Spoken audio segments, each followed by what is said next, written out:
on s'appelle orphelin. Quand on perd son épouse, alors on s'appelle veuf.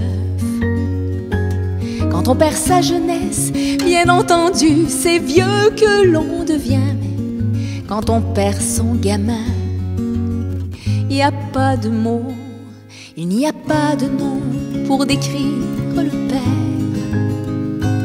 Celui qui porte son garçon au cimetière.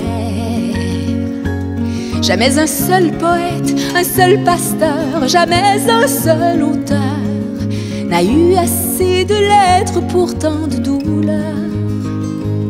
Quand on perd la raison, bien sûr on s'appelle fou. Et puis on s'appelle pauvre à perdre trop de sous. Quand on perd la mémoire, tout de suite on est qualifié d'amnésique. Mais il y a des choses qu'aucun mot n'explique. On aura beau fouiller les plus vieux dictionnaires, posséder le plus vaste des vocabulaires,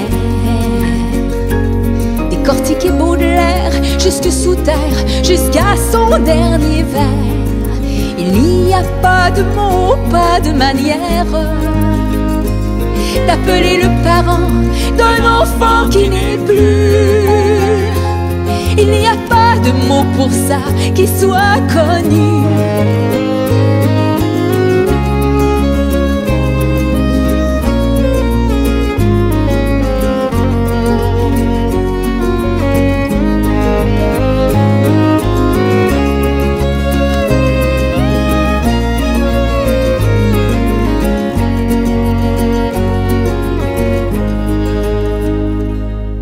Quand on perd ses parents, on s'appelle orphelin.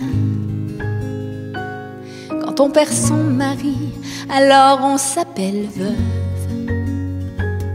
Quand on perd son petit, c'est évident, il n'y a pas de mots. Pourtant il y en a des mots qui nous émeuvent. Mais là il n'y en a aucun, il n'y a vraiment rien à dire. On ne sait même plus trop si on a le droit de vivre. Mais bon, on vit quand même, on vit tout simplement pour ne pas crever. On rit pour ne pas pleurer des flots sans rive. Oui, on vit parce que lui, il ne pourra plus le faire. On vit parce qu'on se dit que sans doute, il en serait fier.